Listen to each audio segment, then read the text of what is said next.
Salam God Lovers, mari sambut pagi ini dengan ucapan syukur dan hampiri tahta kudus Tuhan di pagi ini.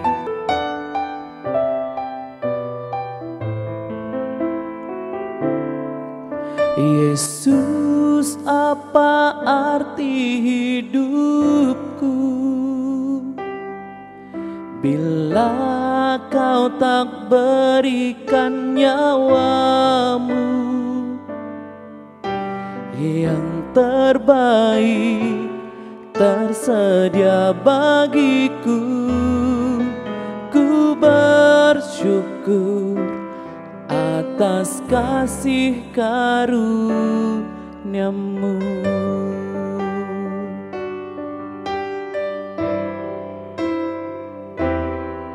Salibmu membuka mataku, betapa berharga nilai hidupku.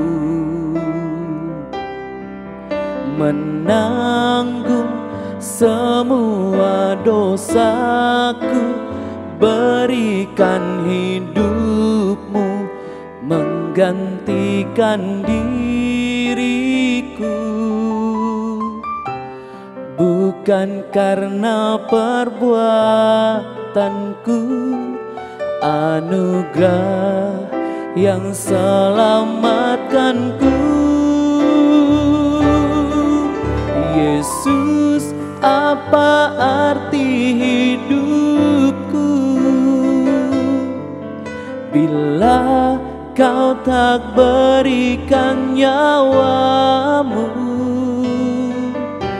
yang terbaik tersedia bagiku. Ku bersyukur atas kasih karuniamu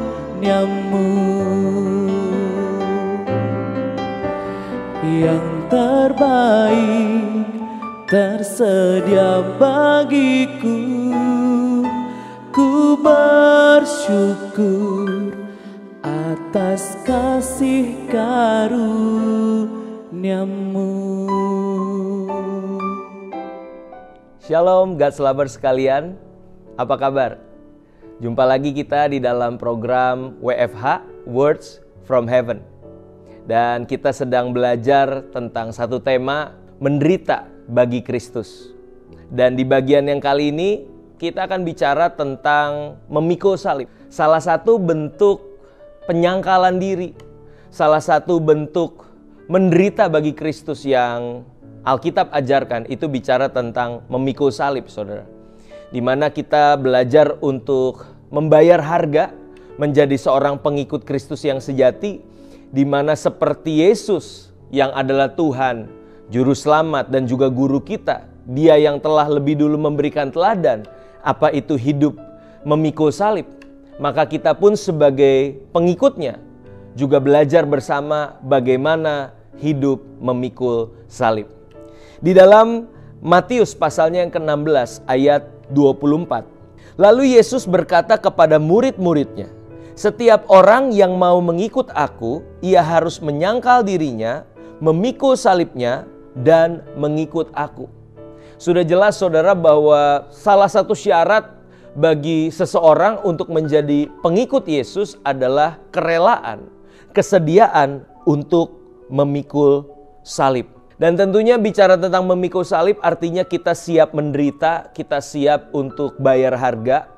Dan di dalam kehidupan ini ada beberapa hal yang harus kita lewati, ya, mulai dari hal yang paling sederhana yaitu penolakan sosial, mungkin di lingkungan kita oleh karena iman kita kepada Yesus, lalu kita mulai dikucilkan, kita mulai dibully oleh orang-orang di sekitar kita, ya, ada penolakan secara sosial, lalu juga ada tekanan secara emosional, secara psikologis, bahkan juga mungkin penderitaannya sampai kepada penderitaan fisik, saudara. Itu harus dialami. Atau bahkan juga penolakan dari keluarga, ya, terlebih khusus ketika seseorang terlahir dari latar belakang yang non-Kristen, saudara. Tentunya ketika dia memilih untuk menjadi seorang pengikut Yesus, penderitaan itu sudah pasti akan menjadi bagian kehidupannya. Bahkan dia bisa saja diusir dari rumah atau bahkan dilupakan dari tengah-tengah keanggotaannya sebagai keluarga, saudara. Tetapi inilah harga dari mengikut Yesus, yaitu kita harus memikul salib, bahkan menderita oleh karena Dia. Nah, kita bisa belajar juga dari satu kisah di dalam Alkitab, saudara. Di dalam Perjanjian Lama kita belajar dari kisah 3 orang anak muda bernama Sadrak, Mesak, dan Abednego. Di dalam Daniel pasalnya yang ketiga ayat 17 sampai 18 kita belajar bagaimana iman dari ketiga anak muda ini membuat mereka bisa bertahan di tengah penderitaan. Mereka tetap setia percaya kepada Tuhan sekalipun mereka harus menderita. Di dalam Daniel 3 ayatnya yang ke-17 dan 18 dikatakan demikian. "Jika Allah kami yang kami puja sanggup melepaskan kami, maka Ia akan melepaskan kami dari perapian yang menyala-nyala itu dan dari dalam tanganmu, ya Raja." Tentunya kita tahu ini adalah sebuah statement of faith, pengakuan iman bahwa Tuhan yang mereka sembah itu sanggup untuk menolong. Tetapi yang menarik di ayat 18 tidak berhenti sampai situ. Mereka kembali mengeluarkan statement, saudara. "Tetapi seandainya tidak, hendaklah tuanku mengetahui, ya Raja, bahwa kami tidak akan memuja dewa tuanku dan tidak akan menyembah patung emas yang tuanku dirikan itu." Wow, perhatikan saudara bahwa iman yang dipertontonkan oleh Sadrak, Mesak, dan Abednego bukan sekedar iman yang meminta bahwa Tuhan akan menolong dan mengabulkan doa mereka. Tetapi yang menarik, iman mereka itu memberi ruang bagi kedaulatan Tuhan. Di mana di situ dikatakan, tetapi seandainya tidak.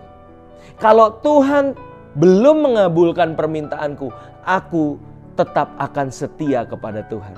Aku tetap akan percaya kepada Tuhan. Dan saudara, kita tahu akhir ceritanya bagaimana ternyata mereka dilempar ke dalam dapur api. Dan orang yang melemparnya bahkan terbakar. Tetapi yang menarik, di tengah bara api yang menyala itu ada satu pribadi lain yang dikatakan oleh Nebukadnezar wajahnya itu seperti anak dewa. Dan kita percaya itulah pribadi Yesus Kristus. Bahkan di tengah penderitaan, ketika kita memikul salib, di situ Yesus tidak meninggalkan kita sendiri. Dia hadir, bahkan bukan cuma menghibur, Dia memberikan pertolongan, Dia menyatakan mujizat bagi kemuliaan namanya. Nah, oleh karena itu saudara, kita harus merefleksikan iman seperti apa yang kita miliki hari-hari ini. Saya teringat akan sebuah quotes dari seorang hamba Tuhan, Pendeta Bigman Sirait almarhum. Beliau pernah berkata demikian, bahwa iman yang besar sanggup memindahkan gunung. Kita semua percaya itu, bahkan iman sekecil biji sesawi sanggup memindahkan gunung. Tetapi quotes-nya tidak berhenti sampai situ, dilanjutkan dengan kalimat berikut. Tetapi iman yang benar sanggup tetap percaya sekalipun gunungnya belum pindah. Gunungnya belum pindah saudara, Tuhan tidak mengizinkan, belum mengizinkan gunung itu pindah. Tetapi pertanyaannya, masihkah kita tetap percaya? Masihkah kita tetap setia mengiring Tuhan? Karena bisa jadi jangan-jangan gunungnya memang sengaja Tuhan tidak pindahkan. Supaya apa saudara? Supaya kita belajar mendaki gunung tersebut. Kita melewati pergumulan tersebut bersama Tuhan. Sehingga otot-otot iman kita terbentuk, otot-otot iman kita menjadi dewasa. Dan pada akhirnya lewat kehidupan kita, nama Tuhan dipermuliakan. Mari saudara sama-sama siap menderita bagi Kristus. Berani untuk memikul salib. Amin. Mari kita satu di dalam doa. Bapa dalam surga, kami bersyukur Tuhan untuk firman Tuhan yang boleh dibagikan pada kesempatan kali ini. Kami percaya bahwa menderita bagi Yesus adalah sebuah keniscayaan. Kami akan menghadapinya dalam kehidupan kami. Bahkan kami diperhadapkan dengan salib yang harus kami pikul. Tapi kami percaya berdasarkan kasih karunia Tuhan, by the power of the Holy Spirit, kami dimampukan untuk kami memikul salib kami. Kami melewati setiap pergumulan kami dengan setia mengiring Tuhan, dengan penuh keyakinan, dengan penuh tanggung jawab. Kami melakukan bagian kami hingga pada akhirnya hanya nama-Mu saja Tuhan yang dipermuliakan. Dan orang banyak boleh melihat bahwa Tuhan yang kami sembah adalah Tuhan yang hidup. Di dalam nama Tuhan Yesus kami telah berdoa. Amin. God's lover sekalian, apabila saudara sekalian diberkati, mari bagikan link YouTube yang ada. Share link YouTube ini kepada saudara-saudara, kerabat, rekan-rekan semua, sehingga mereka pun boleh diberkati. Sampai ketemu di WFH selanjutnya. Tuhan Yesus memberkati.